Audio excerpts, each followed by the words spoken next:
दोस्तों नमस्कार, मैं doctor Rakesh Gupta, chairman medical director Shreya centre. दोस्तों इस वीडियो में आज हम बात करने जा रहे हैं कि लेजिक कराने से पहले हमें किन बातों को ध्यान रखना चाहिए। आपका नंबर स्टेबल है, 18 साल से ऊपर उम्र है, तो यानी कि आप एक चश्मा हटाने के लिए किसी भी प्रोसीजर के लिए एलिजिबल कैंडिडेट है।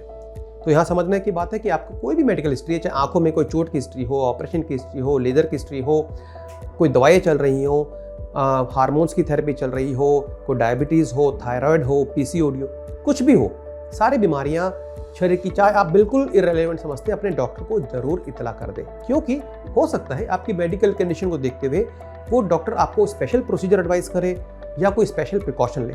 आमतौर पे देखा जाता है जब हम मेडिकल कंडीशन बताते नहीं है और बाद में कोई समस्या आती है तो हम देखते हैं वो उससे जुड़ी हुई थी और पेशेंट को फिर अफसोस होता है काश मैंने पहले बताई होती। तो अपनी कंप्लीट मेडिकल हिस्ट्री डॉक्टर को दीजिए। आंखों की टेस्ट की बात करें तो आपकी विजन टेस्ट होती है, आपकी आंखों का प्रेशर चेक होगा, कॉर्निया का टेस्ट किया जाएगा, टोपोग्राफी की जाएगी, पेंटाकैम, उसके बाद ड्राइनेस के टेस्ट किए जाते हैं। ये देखा जाता है आंखों में कोई कोमॉर्बिडिटी तो नहीं है, कि मोतियाबिंद तो नहीं है, या कोई रेटिना डिटैचमेंट तो नहीं है, या रेटिना पे कोई होल क्रैक तो नहीं है, स्क्विंट तो नहीं है। ये सारी चीज़ों की डिटेल जांच की जाती है। ऐसा नहीं कि इन जांचों के बाद लेजिक नहीं हो सकता, बिल्कुल हो सकता है, लेकिन हो सकता है लेजिक से पहले आपको कुछ और प्रोसीजर एडवाइस करना पड़े। जैसे यदि रेटिना में कोई कमजोरी है तो रेटिना पे लेजर करना पड़ सकता है। यदि आपकी आंखों में कोई ग्लोकोमा या कोई ऐसी बीमारी है तो उसको कंट्रोल किया जाता है।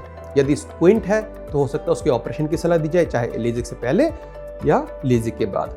जब हम प्रोसीजर की बात करते हैं तो एग्जामर लेजर बेस्ड प्रोसीजर है, फेमटो लेजर बेस्ड प्रोसीजर है और लेंस बेस्ड प्रोसीजर है। आपके लिए कौन सा फिट है वो सारी बातों को जानने के बाद ही आपका डिसीजन लिया जाएगा। लेजर करना केवल 10 या 15 मिनट का प्रोसीजर है, लेकिन प्रॉपर इवैल्यूएशन करना और प्रॉपर प्रोसीजर की सिलेक्शन करना ये बहुत ही इंपॉर्टेंट है।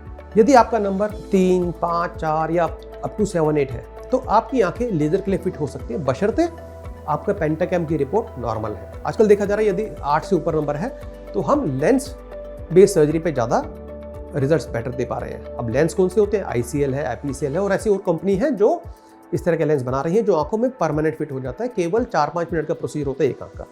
और यदि आपकी आंखें में बहुत ज़्यादा नंबर है, सपोज 12, 15, 16 नंबर है, तो यहाँ पे आके बात अगेन कि केवल और केवल आपकी लेंस फिटिंग की ऑप्शन रह जाती है। तो जैसे मैंने बताया 8 से कम है तो पहले लेजर को चूज़ किया जाएगा, 8 से 10, 11 तक है तो आपकी दोनों ऑप्शन अवेलेबल होती हैं। यदि 11 से ऊपर हो जाता है, 12 से ऊपर हो जाता है तो केवल ICL या लेंस फिटिंग की ऑप्शन रह जाती है। अब बात आती है लेंटिक्यूल बेस्ड टेक्नोलॉजी की।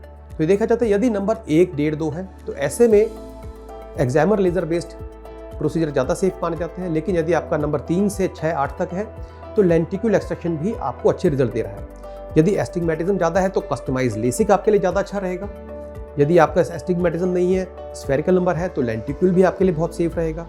यदि ड्राइनेस आंखों में है तो लेंटिक्यूल ज़्यादा सेफ है। यदि ड्राइनेस आंखों में ज़्यादा नहीं है और आपको विजन की क्वालिटी बेटर चाहिए तो कस्टमाइज लेसिक अच्छा रहेगा। तो दोस्तों हमने इस वीडियो में जाना कि लेजिक या कोई भी अन्य चश्मा हटाने के प्रोसीजर चूज़ करने से पहले हमें किन किन बातों का ध्यान रखना चाहिए। और ऐसे ही आंखों से जुड़ी बातों को जानने के लिए जुड़े रहिए हमारे श्रेया सेंटर के सोशल मीडिया के साथ।